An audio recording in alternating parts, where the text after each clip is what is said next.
But then we get to the part of the program, Brian, that I made you watch. The debut of a brand new super diva. And I heard about this, and somebody had tweeted, what in the world is Cornette going to say? And it was before I intended to watch the program anyway, but it was before I'd actually watched it. So I'm looking out. All I know is this person's name. And here it became. You saw it, right? You saw the whole thing.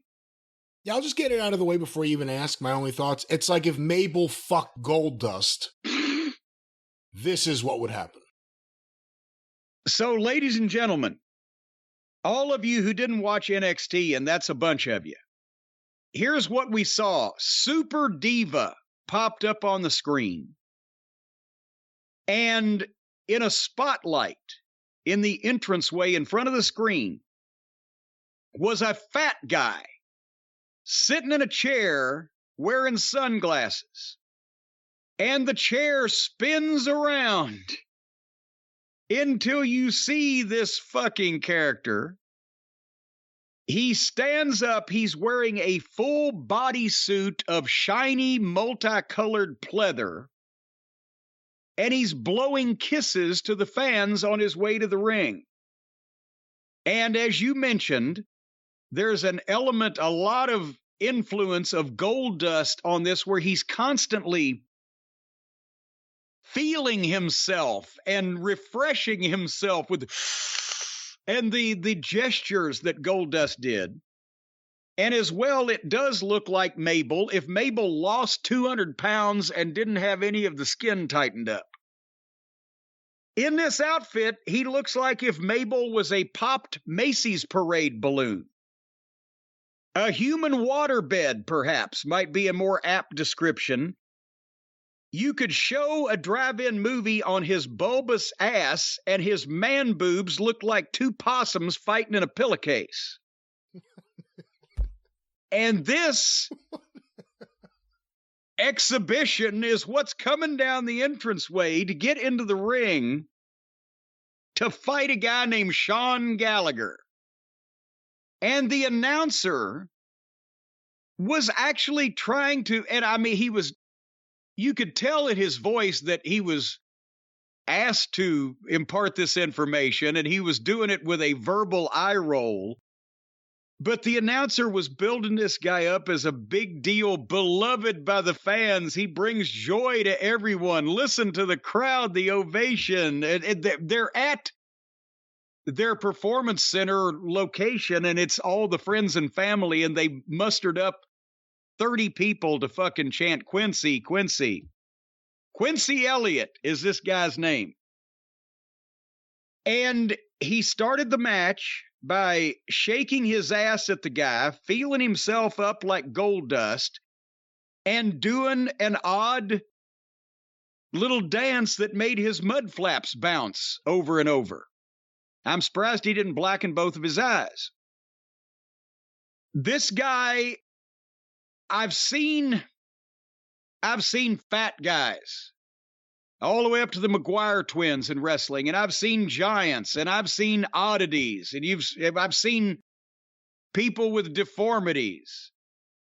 I have never seen anybody that looked less like that they should be a professional athlete of any type being portrayed as a professional athlete than this guy.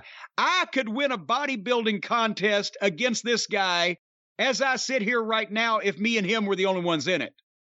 That's how bad he looks. And obviously there was very little match. The guy took his arm, grabbed a wrist lock. He rolled through the wrist lock and blew a kiss at the guy, threw two punches, hit the ropes in a very odd way, came off with a flying uppercut, dragged the guy over to the corner, did more like Goldust meets Yokozuna, gets up on the ropes, does the Goldust thing, and does the bonsai drop. 1, 2, 3. And I thought, I have really got to pick up the pace of my fast forwarding. what is the audience for something like this? How are they're trying to revamp their program on this same program? They're changing the logo. They're making a statement that they're always going to, they might evolve, but they're always going to be around, which is another way of saying we're sorry what we've showed you the last year.